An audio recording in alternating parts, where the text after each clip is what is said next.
নমস্কার, আমি সুস্মিতা। আপনারা দেখছেন সুস্মিতা সিম্পল কুকিং চ্যানেল। আজকে আমি বানাবো আলু দিয়ে রুই মাছের ঝোল। এই রুই মাছের ঝোল খেতে অসাধারণ লাগে, বানাতেও খুব সহজ। যেহেতু ঘরে থাকা উপকরণ দিয়ে বানানো যায়, তাহলে চলুন রেসিপিটি দেখে নেওয়া যাক। আজকে আমি আলু দিয়ে রুই মাছের ঝোল বানাবো। তার জন্য নিয়ে নিয়েছি 5 পিস রুই মাছ। রুই মাছ পরিষ্কার করে ধুয়ে জল ঝরিয়ে নিয়েছি। এবার রুই মাছে আমি নুন হলুদ মাখাবো।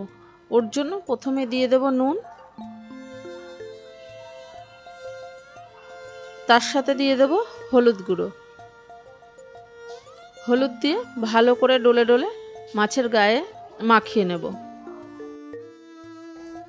ভালো করে ডলে ডলে মাখিয়ে নিয়েছি। মাখানো হয়ে গেছে, এবার ভেজে নেব। ভেজে নেওয়ার জন্য আগে থেকে গ্যাসে আমি কড়াই ভালো করে গরম করে নিয়েছি। কড়াই ভালো করে গরম হয়ে গেছে, ওর মধ্যে দিয়ে দিলাম সাদা তেল।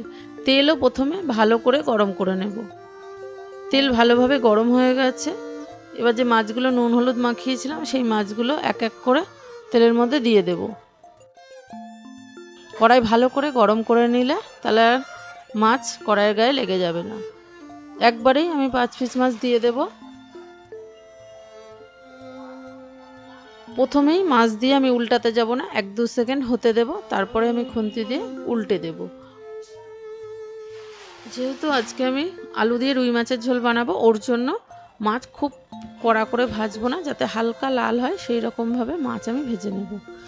দেখুন হালকা লাল হয়েছে, মাছ ভাজা হয়ে গেছে। এবার একটা থালার মধ্যে তেল থেকে মাছ তুলে নেব। ওই তেলের মধ্যেই আমি আলুও ভেজে নেব মাছের মতন একইভাবে। আগে থেকে আমি সরু সরু করে কেটে নিয়েছি একটা বড় সাইজের আলু।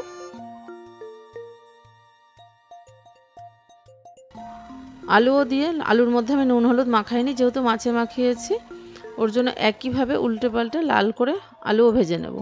আলু ভাজা হয়ে গেছে, একইভাবে আমি আলুও তুলে নেব। যেহেতু এখন প্রচুর গরম পড়ে গেছে, এই মাছের ঝোল হালকা মশলা তেল মশলা কমে খেতে খুব ভালো হয়। এবার আর তেল দিলাম না, তেল আছে বলে ওই তেলের মধ্যে দিয়ে দেব তেজপাতা, তার সাথে দিলাম একটা শুকনো লঙ্কা, আর দেব 1/2 চামচ গোটা জিরে। এবার কয়েক সেকেন্ড ফোড়ন আমি নাড়াচাড়া করে ভেজে নেব। ফোড়ন ভাজা হয়ে গেছে,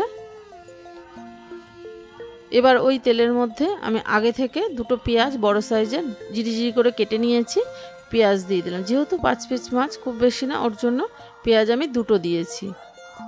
এবার 2টো পেঁয়াজ ভালো করে আমি নাড়াচাড়া করে ভেজে নেব, যাতে পেঁয়াজটা নরম হয়ে যায় আর কালারটাও চেঞ্জ হয়। সেই অবধি পেঁয়াজটা একটু সময় ধরে ভেজে নিয়েছি।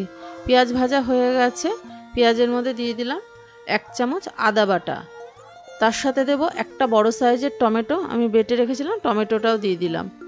এবার আদা টমেটো আর পেঁয়াজের সাথে ভালো করে ভেজে নিতে হবে, যাতে টমেটোর যে একটা কাঁচা গন্ধ থাকে, আদারও একটা গন্ধ থাকে, ওটা না যাওয়া অবধি ভেজে নিতে হবে। ভেজে নিয়েছি, এবার ওর মধ্যে দিয়ে দেবো ছোট 1/2 চামচ স্বাদ মতো নুন দিয়ে দিলাম, তার সাথে দিয়ে দিলাম 1/2 চামচ হলুদ গুঁড়ো, আর দিলাম জিরের গুঁড়ো 1/2 চামচ, তার সাথে দেবো ধনের গুঁড়ো 1/2 চামচ, আর দিলাম ঝাল লঙ্কার গুঁড়ো 1/2 চামচ, 1/2 চামচ কাশ্মীরি লাল লঙ্কার গুঁড়ো। ঝালটা অবশ্যই পছন্দ মতন দিতে হবে, যে যেমন খান।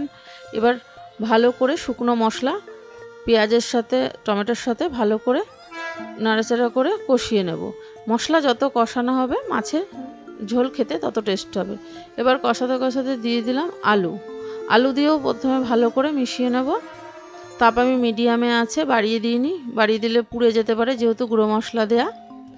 আলুর সাথে মিশিয়ে নিয়ে সামান্য জল দেব। আমি ছোট 1/2 বাটি মতন জল দিয়ে দেবো, এর থেকে বেশি দেবো না, যেহেতু মশলাটা কষাতে হবে, আলুটাও যাতে হালকা গলে যায় সেই রকমভাবে জল দিয়ে দেবো।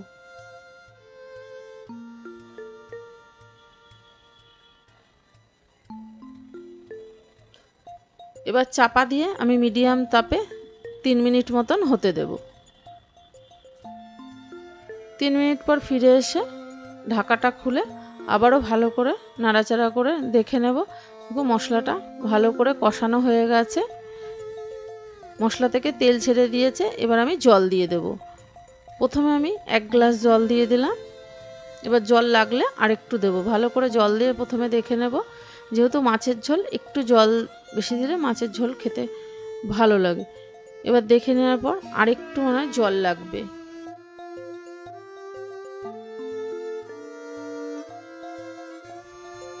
আরেকটু জল দিয়ে দিলাম, আর দিলাম সামান্য চিনি। মিষ্টিটা দিলে ঝোলটা খেতে টেস্ট হয়। এবার চাপা দিয়ে আমি ঝোল কমিয়ে নেব। 10 মিনিট মতন মিডিয়াম তাপে ঝোল আমি কমিয়ে নেব।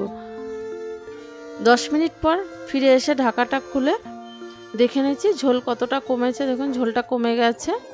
এই টাইমে আমি মাছ দিয়ে দেবো। আগে মাছ দিলে অনেক সময় ঝোলের মধ্যে নরম হয়ে যায়, খেতে ভালো লাগে না। ওর জন্য ঝোলটা কমিয়ে মাছটা আমি দিয়ে দেবো।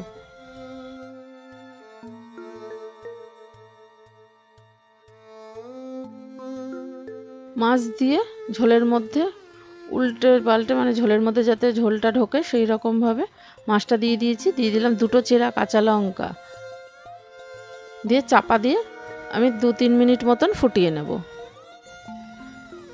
3 মিনিট পর ফিরে এসে মাছ আমার রেডি হয়ে গেছে। দেখুন ঝোলটা অনেকটা কমে গেছে। এর থেকে আর বেশি ঝোল কমালে ভালো লাগবে না, যেহেতু আলু আজকে মাছের ঝোল বানাচ্ছি, পাতলা খেতেই ভালো লাগে। ভালো করে আমি নাড়াচাড়া করে মিশিয়ে দিচ্ছি। দেখুন দেখতে কতটা সুন্দর হয়েছে, খেতেও খুব ভালো হয়। নামানোর আগে ওর মধ্যে দিয়ে দেব কুচনো ধনেপাতা, তার সাথে দিয়ে দেব গরম মশলার গুঁড়ো। পরিবেশন করে দেখাচ্ছি আজকে মাছের ঝোল কেমন হয়েছে। এই ছিল আজকের রেসিপি। ভালো লাগলে অবশ্যই সাবস্ক্রাইব করার অনুরোধ রইল। পাশে থাকা বেল নোটিফিকেশানটা অন করে দেবেন। আমি কোনো নতুন ভিডিও আপলোড করলে সবার প্রথমে আপনাদের কাছে পৌঁছে যাবে। আবারও দেখা হচ্ছে নতুন কোনো ভিডিও নিয়ে। ভালো থাকবেন, সুস্থ থাকবেন। ধন্যবাদ।